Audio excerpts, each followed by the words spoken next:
Bonjour à tous, aujourd'hui une vidéo sur la puissance électrique.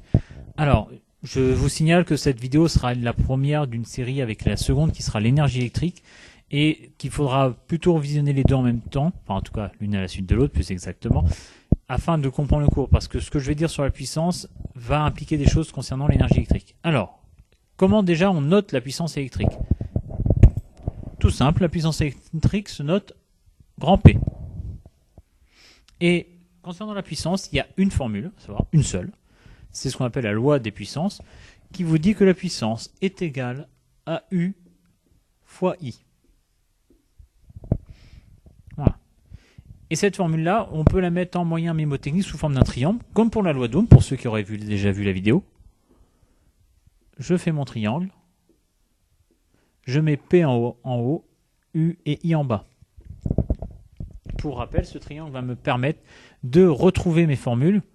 C'est-à-dire que par exemple, si au lieu de me calculer la puissance, on me demande de calculer U, la tension, dans mon triangle, je cache U. Il va me rester PI et P sur I, donc je sais que pour U, ça va être U qui va être égal à P divisé par I. Voilà. Alors par contre, pareil que pour la loi d'Ohm, vous n'avez pas le choix des unités dans cette formule. P, la puissance, c'est forcément en watts. Symbole W.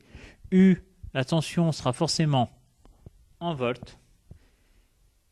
I, l'intensité sera forcément en ampères. Si vous avez retenu ça, vous avez retenu l'essentiel sur la puissance. Après, on peut juste vous demander de calculer la puissance d'un appareil ou de la retrouver sur une étiquette.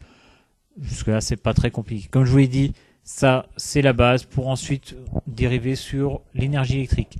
Mais tout ceci, nous verrons dans une prochaine vidéo.